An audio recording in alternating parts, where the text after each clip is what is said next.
ये हैं दुनिया के 5 मशहूर मुस्लिम लीडर जो कभी राजनीति के केंद्र थे और जिनके फैसलों से दुनिया का रुख बदलता था, लेकिन वर्चस्व की लड़ाई में साजिश के तहत उन्हें मौत के घाट उतार दिया गया।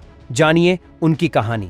साजिश के तहत शहीद किए गए मुस्लिम लीडरों की लिस्ट में पहला नाम सद्दाम हुसैन का आता है। इन्हें आज भी इराक का सबसे लोकप्रिय हुक्मरान कहा जाता है। सद्दाम हुसैन ने इराक के लिए जो किया वो आज तक कोई नहीं कर पाया। उनकी दौर ए हुकूमत में इराक साइंस और टेक्नोलॉजी के क्षेत्र में आसमान पर पहुंच गया था। उनकी दौर ए हुकूमत में ही इराक आधुनिक मिसाइलों को बनाने में कामयाब हो पाया। सद्दाम हुसैन की बढ़ती लोकप्रियता और उनकी कामयाबियों को देखते हुए अमेरिका ने साजिश के तहत उन पर 148 लोगों को मारने और परमाणु हथियार रखने का इल्जाम लगाकर मुकदमा चलाया। सद्दाम हुसैन फिलिस्तीन की आज़ादी के समर्थक थे और यह बात भी अमेरिका और उसके सहयोगियों को नागवार थी। 30 दिसंबर 2006 को अमेरिका के इशारे पर सद्दाम हुसैन को फांसी देने का आदेश दे दिया गया। सद्दाम हुसैन को जिस दिन फांसी दी गई वो बकरा ईद का दिन था। मुसलमान एक तरफ जानवरों को कुर्बान कर रहे थे तो अमेरिका सद्दाम हुसैन को। फांसी पर चढ़ते वक्त सद्दाम के माथे पर एक भी शिकन न थी। उनकी जुबान पर कुरान की आयतें जारी थीं। उनके दाएं हाथ में कुरान थी तो बाएं हाथ में तस्बीह। मुसल्ला फांसी पर चढ़ाने से पहले उन्होंने कुरान जल्लाद के हवाले की और अल्लाहू अकबर के नारे के साथ फंदे पर पहुंच गए। सद्दाम ने उस कपड़े को भी पहनने से मना कर दिया जो आम तौर पर फांसी के वक्त पहनाया जाता है। सद्दाम को आज भी दुनिया हीरो के रूप में देखती है। साजिश के तहत शहीद किए गए मुस्लिम लीडरों की लिस्ट में दूसरा नाम शाह फैसल का आता है। सऊदी अरब अगर आज इतना ताकतवर है तो उसके पीछे सबसे बड़ा हाथ शाह फैसल का है। सऊदी अरब में सैटेलाइट टेक्नोलॉजी से लेकर मोबाइल और टीवी को लाने का काम शाह फैसल ने ही किया था। उनके ही दौर में ओआईसी की रूपरेखा तैयार की गई जो 57 मुस्लिम देशों का सबसे बड़ा संगठन है। बेल्जियम सहित दुनिया के बहुत से देशों में इनके कहने पर ही मस्जिदें बनाई गई। शाह फैसल अमेरिका को उसकी औकात दिखाने वाले पहले राजनेता थे। 1973 में अरब इजराइल जंग के दौरान जब अमेरिका ने सऊदी अरब को धमकी दी कि अगर तुमने तेल सप्लाई शुरू नहीं की तो हम तेल के कुओं पर बमबारी कर देंगे, तुम्हें जंगलों में रहने पर मजबूर कर देंगे, तब शाह फैसल ने जवाब दिया कि तुम तेल के बगैर जी नहीं सकते, चल नहीं सकते, लेकिन तुम्हें पता नहीं कि हम रेगिस्तान से आए हैं।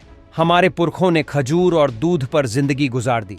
हम पीछे जाकर फिर से वहीं से जिंदगी शुरू कर सकते हैं, लेकिन किसी बेगुनाह का खून नहीं बहने देंगे। अगर बात फिलिस्तीन की है तो वो आज़ाद होकर रहेगा। शाह फैसल दिन ब दिन अमेरिका के लिए खतरा बनते जा रहे थे। पहली बार कोई मुस्लिम राजनेता था जिसने अंतर्राष्ट्रीय स्तर पर अमेरिका को आंखें दिखाई थीं। यही वजह है कि अमेरिका ने CIA की मदद से एक मीटिंग के दौरान उनकी हत्या करवा दी। उनकी हत्या करने वाला कोई और नहीं बल्कि खुद उनका भतीजा फैसल बिन मूसा था। कहा जाता है कि वो एक CIA एजेंट था और अमेरिकी खुफिया एजेंसी के लिए काम कर रहा था। साजिश के तहत शहीद किए गए मुस्लिम लीडरों की लिस्ट में तीसरा नाम मोहम्मद मुर्सी का आता है। ये लोकतांत्रिक तरीके से चुने गए मिस्र के पहले राष्ट्रपति थे। मोहम्मद मुर्सी ने राष्ट्रपति बनने के बाद मिस्र में इस्लाम के प्रचार प्रसार का बड़े पैमाने पर काम किया और उनकी यही अदा मुस्लिम विरोधी देशों को पसंद नहीं आई। मोहम्मद मुर्सी खुद एक हाफिज कुरान थे और उन्होंने मिस्र को इस्लामी विचारधारा के तहत चलाने की कोशिश की और उनकी यही कोशिश उनकी मौत की वजह बन गई। अमेरिका, इजराइल और उनके सहयोगी देशों ने मोहम्मद मुर्सी और उनकी पार्टी मुस्लिम ब्रदरहुड पर विरोधी नेताओं और पत्रकारों को कत्ल करने का इल्जाम लगाकर उन्हें गिरफ्तार करवा दिया। वजह बस यही थी कि मोहम्मद मुर्सी इस्लामी विचारधारा को पसंद करते थे। मोहम्मद मुर्सी सहित 105 नेताओं पर कत्ल का मुकदमा चला और फिर उन्हें अचानक बगैर बताए फांसी के फंदे पर लटका दिया गया। मोहम्मद मुर्सी दुनिया के पहले राष्ट्रपति थे जिन्होंने नासा में काम किया। ये नासा के स्पेस शटल को बनाने वाले वैज्ञानिकों में से थे। इन्होंने कई सालों तक मिस्र की अल झकाचक यूनिवर्सिटी में अपनी सेवाएं दी।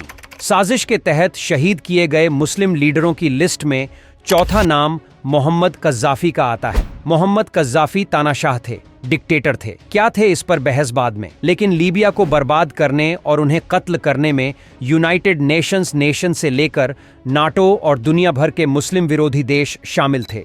मुअम्मर गद्दाफी ने 40 सालों तक लीबिया पर हुकूमत की और लीबिया को तरक्की की बुलंदियों पर पहुंचा दिया।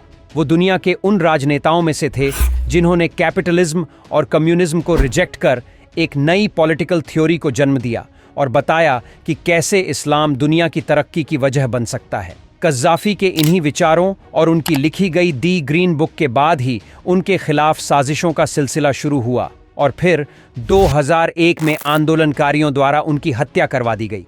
जिस समय मुअम्मर गद्दाफ़ी को कत्ल किया गया, उस समय लीबिया अफ्रीका महाद्वीप का सबसे विकसित देश था। कज़्ज़ाफ़ी के शासन में ना तो बिजली का बिल पड़ता था और ना ही बैंकों में ब्याज। शादी के लिए वजीफा मिलता था, खेती के लिए मुफ्त बीज और संसाधन दिए जाते थे। और तो और लीबिया पर कोई विदेशी कर्ज नहीं था। लेकिन आज लीबिया पूरी तरह से बर्बाद हो चुका है। साजिश के तहत शहीद किए गए मुस्लिम लीडरों की लिस्ट में 5वां नाम यासिर अराफात का आता है। यासिर अराफात ने अपनी पूरी जिंदगी फिलिस्तीन की आज़ादी और उसकी संप्रभुता के लिए कुर्बान कर दी। उन्होंने दुनिया के हर बड़े मंच पर फिलिस्तीन की आज़ादी की मांग की। उन्होंने फिलिस्तीन की आज़ादी के लिए पैलेस्टाइन नेशनल अथॉरिटी जैसे संगठन की स्थापना की, जो आज भी फिलिस्तीन में आज़ादी की जंग लड़ रहा है। यासिर अराफात नोबेल प्राइज जीतने वाले पहले फिलिस्तीनी मुसलमान थे। यासिर अराफात भारत के सबसे बेहतरीन दोस्तों में से थे। वो इंदिरा गांधी को अपनी बहन मानते थे। अराफात पहले शख्स थे जिन्हें किसी राष्ट्र का लीडर न होते हुए भी संयुक्त राष्ट्र में भाषण देने के लिए आमंत्रित किया गया। यासिर अराफात की लोकप्रियता और उनके अंतर्राष्ट्रीय प्रभाव को देखते हुए वर्ष 2004 में इजराइल ने पोलोनियम जहर देकर उनकी हत्या करवा दी।